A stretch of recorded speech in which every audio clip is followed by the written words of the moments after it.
大家好啊，我是戴红。好久没有讲猫猫了。众所周知呀，无论是哪个品种的猫猫，都会有友善或者攻击性较强的个体。但是其中呢，有几个品种开出绝世好猫的几率非常的高。今天呢，咱们来讲讲这几种温柔热情、令人爱不释手的好猫品种。首先是大名鼎鼎的小狗喵，德文卷毛猫。德文卷毛猫又叫德文帝王猫，是一种精力充沛、肌肉发达，而且非常亲人的小猫咪，体重一般在2.5到4千克左右。独特的三角头加上大大的尖耳朵，让它看起来如同小精灵一般，十分小清新。在上世纪50年代末，英国德文郡的巴克法斯特里，一只长有卷曲背毛的野猫，在一座废弃锡矿附近的田野里游荡，它长着浓密的黑色卷毛，样貌很独特。居住在附近的贝利尔考克斯发现了它，多次想要将其零元购，但可能呀是这只卷毛野猫的敏捷度过高，所以考克斯始终未能如愿。后来卷毛野猫和一只雌性玳瑁猫产生了情愫，二者生出了一窝小猫，而这窝小猫里有一只卷毛小猫。这只小猫有着修长的腿、精灵般的面庞和卷曲的蓝黑色毛发，是那样的不同寻常。考克斯收养了它，并给它起名 Kitty。Kitty 不同于大部分猫咪啊，它的热情如小狗一般，几乎时刻追随着考克斯，而且它十分的聪明，能学会各种指令，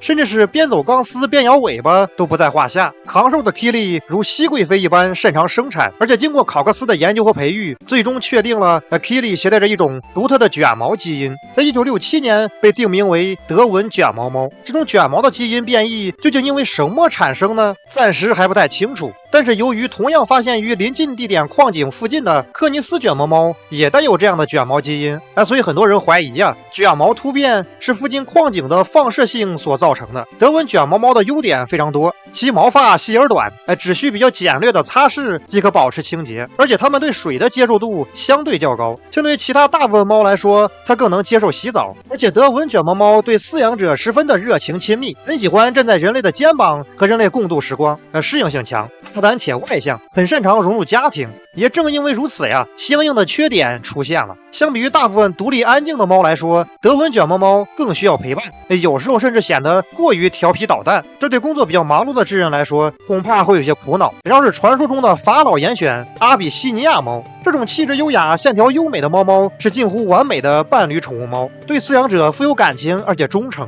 关于其历史有多种说法，其中最神秘、最为人熟知的传说是阿比西尼亚猫是古埃及圣猫的后代，它们与现今埃及古墓中发现的木乃伊猫是一种。然而事实上呢，能够确定的第一只阿比西尼亚猫是1868年阿比西尼亚战争期间，一名英国军人从阿比西尼亚，也就是现在的埃塞俄比亚带回的一只小猫。虽然其长相和名字都非常具有北非风格，能让人联想起各种古埃及文化相关的元素，然而根据基因研究阿比西尼亚猫最有可能来自于印度东北部的沿海地区。后来的阿比西尼亚猫一直在英国培育，随后逐步登陆北美以及其他地区，体重大约4到7.5千克，体格健壮，优雅的气质十分迷人，漂亮的多层背毛如丝绸般光滑，运动的时候会有些美洲狮的风范，十分狂野。它们如德文卷毛猫一般，社会化程度很高，很喜欢和人类互动。虽然长相看起来成熟稳重，但事实上呢，属于闲不住的类型，几乎每时每刻都在探索和游荡。想抱着它待一会儿，那可太难了。但是像养狗狗那样陪它玩耍，那么它会非常配合，而且倾注感情。它们相对来说也比较适合多猫家庭，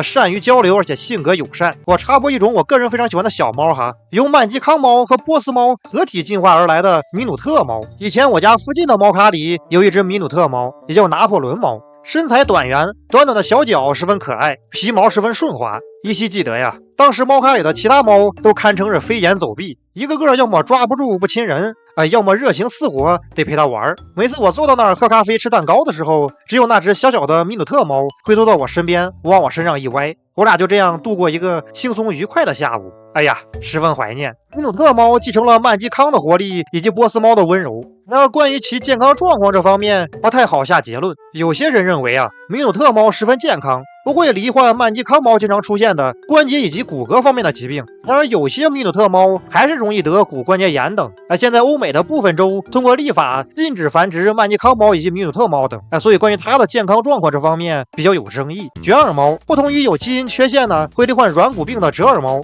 折耳猫的耳朵卷曲是一种自然的基因突变，完全不会影响健康。1981年，一只卷耳流浪猫出现在了加州一户人家的门口。这只小猫长相可爱，动作灵敏，而且对人亲切，几乎立刻俘获了这户人家的芳心。后来呀，这只猫猫生下了一窝带有卷耳基因的猫，成为了现今所有卷耳猫的祖先。最早的卷耳猫是长毛品种，后来被培育出了短毛类型，肚上有大大的眼睛，强壮匀称的身材，突出的胡须垫以及灵活的宽大尾巴。它们都继承了祖先的聪明伶俐以及热情的性格，对人温顺友好，而且恋家。卷耳猫适应性强，这可能是因为其共同祖先是一只被大自然筛选的强壮豁达的流浪猫，所以在几乎任何环境下都很轻松自如，不会感到紧张。通俗的讲，它很少应激，也很少哈气，大部分时候都对人类感到好奇，会贴在智人身边进行观察，也很期待和饲养者进行玩耍，和其他宠物一般也能相处融洽。但是卷耳猫这样的宝藏猫猫也不是没有缺点，由于其耳朵有着特殊的造型，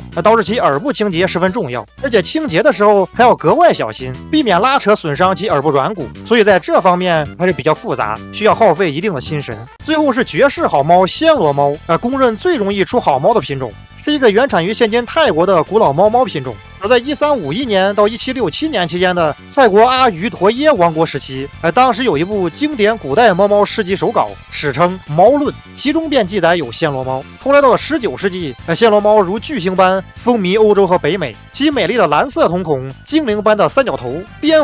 可爱的大长耳朵以及肌肉发达的健壮身材，整体形象是十分的惹人喜爱。其毛色多种多样，其中煤球色最受大家欢迎。其实除了这个颜色呀，还有其他好多色型的暹罗猫，然而其中好多色型貌似经常出现在丑猫相关的话题中。哎呀，实在是恶语伤喵心呀！暹罗猫可能是最聪明的品种猫之一，十分擅长和智人进行交流互动。它们会通过丰富的肢体语言和叫声来表达自己的需求。当然，饲养者能否听懂，那就只能看智人够不够通猫性了。暹罗猫十分粘人，甚至达到了夸张的地步。在白天，暹罗猫会围绕在智人周围寻求玩耍嬉戏；智人不动的时候，它会趴在饲养者腿部安静陪伴。即便是晚上睡觉的时候，它也希望依偎在被窝里和智人相互贴贴。暹罗猫不仅需要和人类互动来满足自己的感情需求，此外还需要贴近智人来满足自己的温度需求。当然，假如你累了，想要独自休息一会儿的话，可以打开笔记本电脑，暹罗猫可能会抛弃你，然后乖巧地窝在键盘上汲取温暖。